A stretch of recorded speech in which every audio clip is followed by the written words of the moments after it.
Hey everyone, welcome to the Hey Hannah podcast. I'm your host, Dr. Maya Fields, but to my friends and those who know me well, I'm just Maya. I'm a higher education administrator, a mother, and a wife of 14 amazing years. But above all, I'm a Christ follower. This podcast is a special platform created to honor the memory of my beloved daughter, Hannah. It's here that I have the chance to have the conversations that I never got to have with her, to share the wisdom and love I wish I could have passed on. It's a reminder to cherish the precious moments we're given and a testament to the power of healing, hope, and personal growth. If you're someone who's seeking personal growth, inspiration, and practical advice to build a solid foundation for a successful and fulfilling life, this is a place for you. Join me as we honor Hannah's memory together. Laugh, cry, and learn. Get ready for a podcast that is so much more than you could ever imagine. The Hey Hannah podcast, healing hearts, one conversation at a time.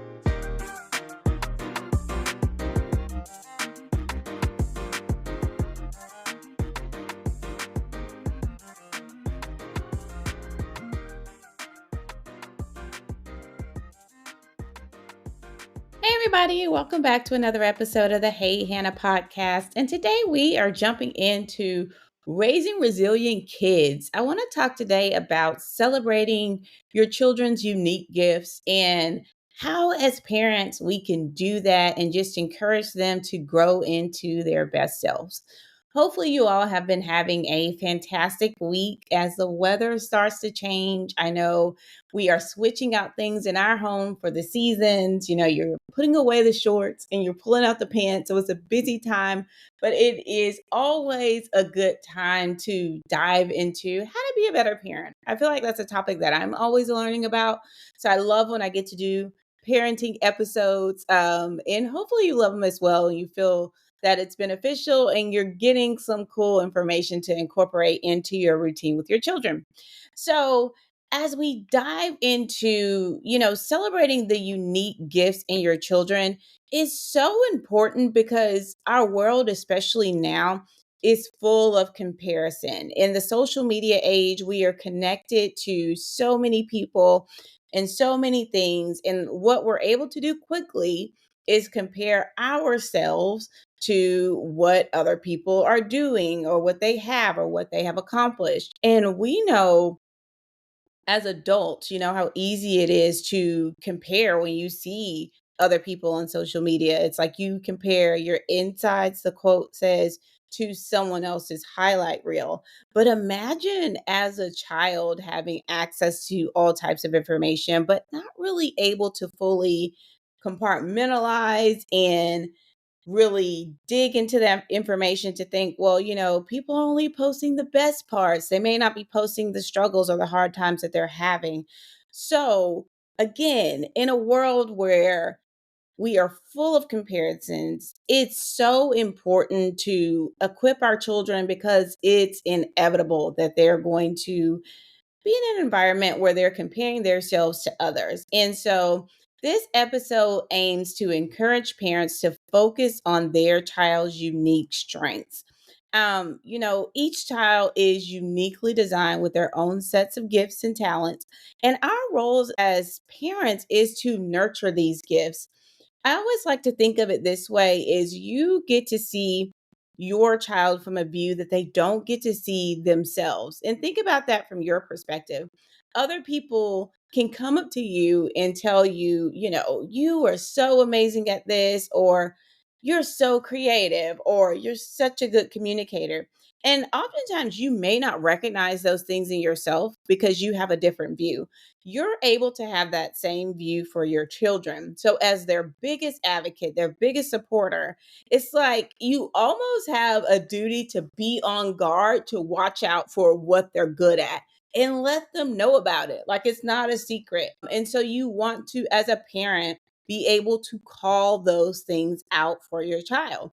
And in order to call them out, we have to be watchful for those things. So, each child, again, is uniquely designed. They have their own set of gifts and their own talents. And as parents today, I want to encourage you to be on the lookout for the gifts and the talents that your child possesses. You know, Children are different. If you have more than one, it's very easy to kind of get into the grouping mentality.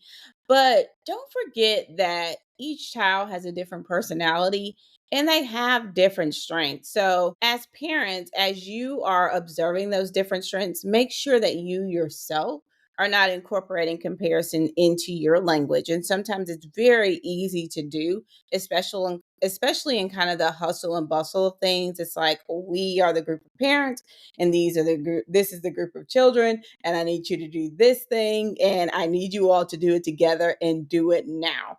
But this is something else that we want to have on our mind, like, okay, as we are trying to instill these things in our children, raising resilient kids, a part of that is being intentional about not incorporating that comparison language for them.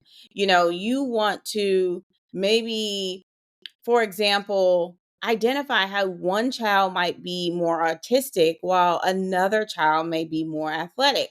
And that is wonderful. So you don't want to emphasize one more than the other. But, embracing those differences can really bring joy to your parenting journey, especially when you think of the family as a team. If you watch sports, we watch a ton of sports around this house. But if you watch sports, it's football season now. We can't have a team full of quarterbacks. It's amazing to watch the quarterback throw the ball.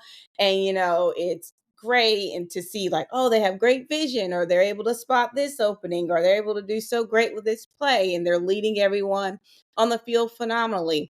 That can all be true. But if there is no receiver to catch the ball, if there is no one to block for the quarterback, the team just does not function to its full potential. So when we're thinking about our family that way, it's great to really highlight in your family when you see different gifts, how it all contributes to the total picture of your family. So, that can bring so much joy to your household, a sense of pride to your kids, and they really understand the importance of diversity, individuality, and you're celebrating those differences and not necessarily comparing those, if that, hopefully I explained that clearly. So, digging in a little bit more when we're talking about the trap of comparison, there is very much a temptation to compare children, not intentionally, but it's just kind of a natural default sometime in conversation. And that's rather it's between siblings or comparing them to other kids. My kid's 5, they're not doing. This 5-year-old's already riding a bike. Mine isn't yet. Or, this 5-year-old is excelling in kindergarten. They're thriving. Mine isn't yet. It's very easy to do that comparison, especially, with other children or even with siblings. But don't forget that comparison can damage a child's self esteem and really can lead to resentment. Obviously, not what we are intentionally aiming for as parents, but I think sometimes when we are reminded the overall outcome that can result from our actions, it can help us be more mindful of the type of actions or interactions that we're creating with our children in the present. I have 2 boys, and my oldest has always really just kind of dived into sports, and he's definitely gifted in that area. Anything with a ball, he can pick it up and pretty much go. Now, my younger child is doing great in sports as well, but he didn't initially just kind of dive right in, especially into team sports. He was a little bit more resistant. He signed up for soccer, and if he was interested in playing that day, he might kick the ball. If he was not interested in playing that day, he would let you know, I'm not interested. I don't want to do it. He wasn't playing along that day. And that can be an easy time, especially when you're celebrating one child who is just thriving in a sport and they're excited and you're excited. It's very easy to default to, why can't you just kick the ball down the field like your brother? Or why can't you just get along with the team? Or why can't you just have a good practice? You see how your brother is doing that? You see how that's so easy for him? Even though that may be quick language to do because you're thinking, 2 kids, why can't they just get on the same page? Keep in mind, these are 2 completely different people. two completely different people. And you don't want to start to plant the seed of resentment or strife, even between your own children. So you want to try to avoid that as much as you can. Psalms 139 tells us, I praise you because I am fearfully and wonderfully made. And this reminds us that each child is uniquely crafted by God. It's not all the children are, you know, given the same gifts. It says, I praise you because I am fearfully and wonderfully made. So uniquely crafted by the Lord. Let's stay on guard and take our duty as parents seriously with identifying what is uniquely crafted in your child. So instead of saying, why can't you be more like your brother? Try saying, or replacing that language with, you're so creative with art and your brother is so great with sports. You both have such amazing talents. What an amazing family we have. And it's a great comparison of the two. They're not the same thing. They don't need to be the same thing. Everyone does not need to have the same gifts. Need to make sure that we are identifying those talents in both and celebrating those talents in both and not comparing. The other thing you want to do is highlight each child's strength. And you want to do that by first identifying the unique strengths. I want to encourage you today to be very intentional about being on the lookout for what makes each of your children special. You may have a child that is very sensitive and emotionally in tune. They may get sad if they see a puppy that they can't take home, or that type of thing. Then you may have another child who gravitates more towards other things. But you want to make sure that you're on the lookout for those things so you can celebrate those unique gifts in them. And rather it's their sense of humor, their problem solving skills, their compassion, athletic ability. Look for the small moments that really highlight those strengths and celebrate them when you can. I've never heard an adult say, my parents just celebrated me too much. They just told me I was awesome too many times. Nobody ever said that. I've never heard that phrase said. So I'm saying that to say, to encourage you, like, don't feel like, oh, I'm pouring it on thick. No, please be on the lookout for those things. You want to celebrate your children, fill them up as much as you can, especially identifying those unique strengths. And also, while we identify the strengths, you want to celebrate the unique differences in your children, such as giving them roles in the family that suit their strengths. So, again, when we talk about the family as a team and highlighting how each of us plays a part, we have the family artist, we have the family planner, and we have the helper. So, maybe we assign different things in the family based on the strength of the child. So then we're setting ourselves up for success. So we are not having to do kind of the comparison journey throughout our day as we're doing things, for the family. Another thing I want to emphasize is make sure that you are intentional about speaking life into your children, affirming their strengths, recognizing their efforts, not just their achievements, not just, well, you didn't get 100 or you didn't get an A. That's not great. Or you didn't catch the ball perfectly. That's not it. Incorporate into your language. Are you trying your best? Man, you're working really hard. I see that you are serious about practicing and getting better. When you're talking more about the effort, you can continue to improve upon your effort, especially your ability to try, especially your ability to work, to practice. But when you immediately go to cutting down the achievement or the lack of achievement, it can be discouraging and it can make you not even want to put any more effort into it because you're not achieving the result immediately. So we want to, as parents, make sure that we are focusing on recognizing the efforts in our children and speaking positively into those efforts. So maybe you can have a family night where each member of the family shares something they appreciate about one another.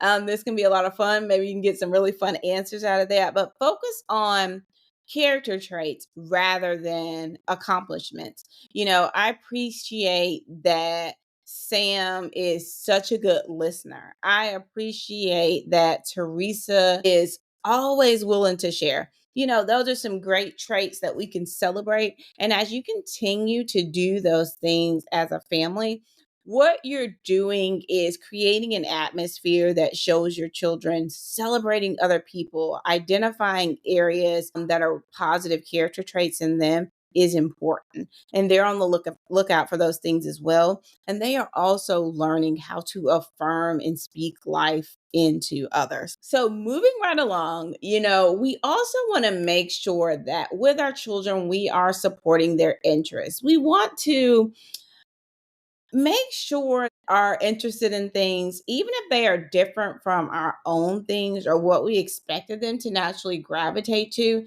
that we're still supporting those interests. So if your child loves music, support their passion by attending recitals or providing lessons. If they enjoy reading, maybe you all can take regular trips to the library and make that a part of your routine. But the thing is, even if it's not an activity that you particularly enjoy, you may not enjoy the activity, but I would venture to say that you enjoy your child. So you want to find an area of connection there, especially if it's something that's fun for them, and incorporate that into something that you all are doing as a family, because it's telling them also this is what's important to you. It's also important to me. Now, as a parent, our role is not just to guide our children, but it's also to cheer them on. It's like we're the little pep squad in a sense. We want to celebrate their wins, big wins, small wins, and we want to encourage them when they face setbacks. So don't forget the importance of that encouragement, that celebration. Again, I've never heard anyone say as an adult, my parents, they just encouraged me too much and it was detrimental. So make sure that you are being intentional about celebrating your children and being their biggest cheerleader. Now, a couple more things. I want to again emphasize the importance of being on the lookout for their gifts.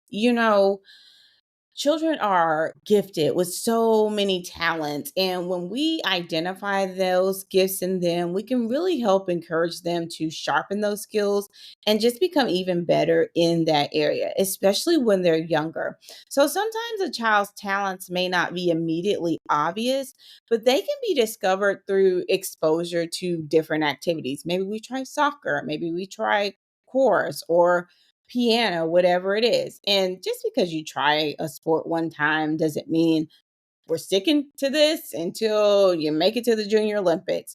Part of that is exposure to those different things to see, oh, am I good at this? Do I enjoy this? Is this something I want to continue with? I heard a quote years ago, and it's always stuck with me. You can't be what you can't see.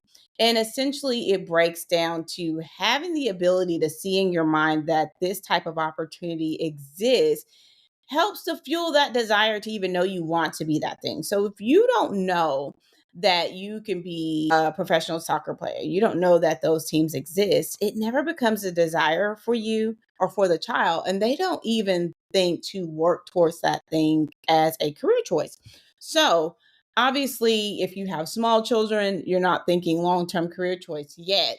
But that's just a larger scale example of exposing them to different activities, because we do still want to be on the lookout for those gifts as parents. The last tip I will share is that we do want to avoid pigeonholing children based on their early interests. So, again, while we're exposing them to those different things, whether it's soccer, baseball, t ball, and then we all of a sudden they do one season of soccer, you're an athlete. You're the smart one. You're the creative one. You're the cook.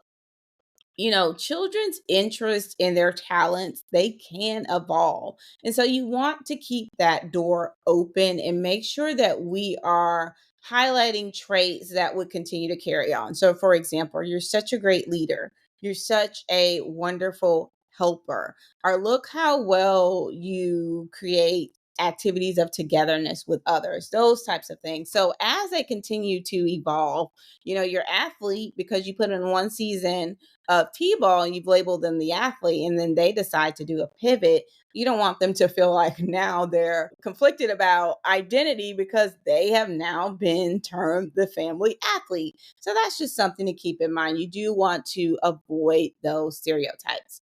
So as we wrap things up, the main thing I want to highlight is we do want to avoid comparing our children. They're so unique, and we need to be intentional about celebrating that uniqueness. Recognize and affirm each of your children's strengths and do that regularly. Please don't let too much time go by before you are affirming or even recognizing other gifts in them.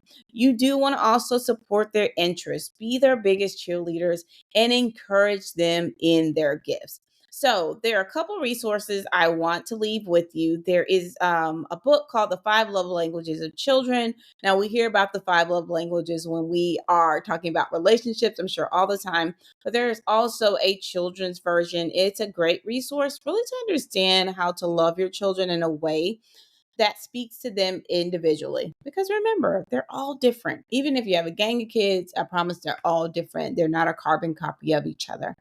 And also keep in mind, Philippians 4:13 tells us, I can do all things through Christ who strengthens me. So as parents, I want you to be encouraged that you can go to God about your children in areas that you feel like, I need some improvement. I need some strength. Go to the Father in prayer and ask for that strength to rear these children in a way that glorifies him, because he gave them to us as a gift. He knows the support that we need to lean into that relationship to make sure that you are doing all you need to do to thrive as a parent. So, parents, caregivers, don't forget, God has placed those kids in your life for a reason. And you have all the tools that you need to guide your children well. Your role as a parent is to nurture, love, and celebrate each child's unique gifts. So let's make sure that we are staying on guard as parents in doing just that.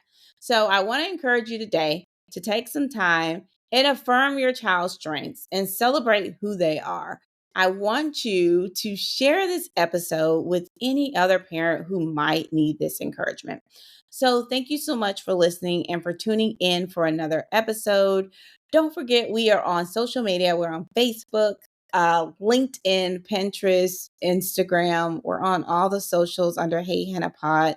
So please follow us on those social media platforms and leave a review. Share feedback about the episode. Hopefully, it's been a benefit for you, and we would love to hear that and have the conversation to be carried on. We will be here the same place, same time next week. And until next time, everybody, take care. And that's it.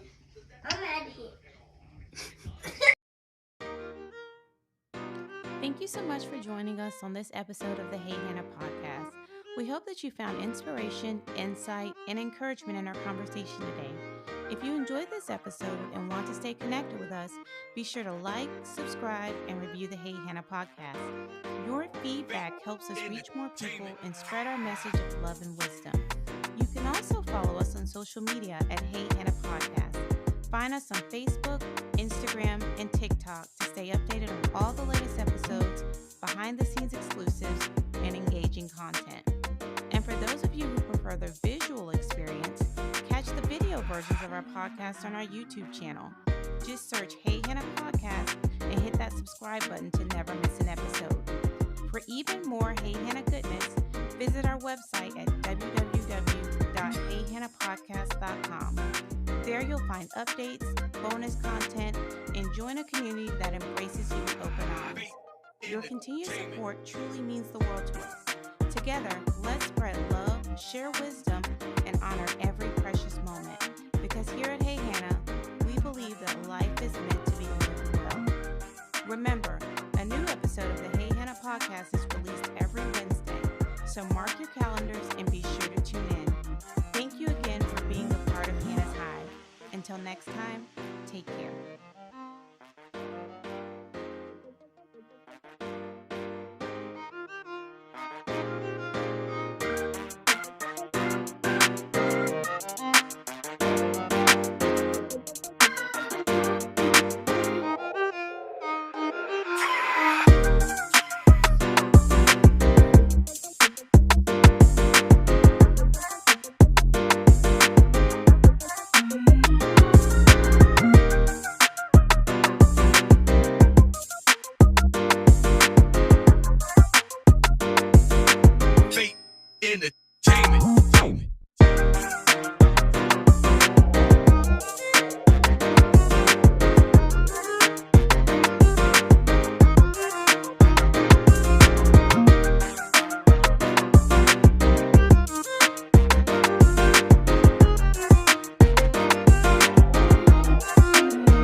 entertainment.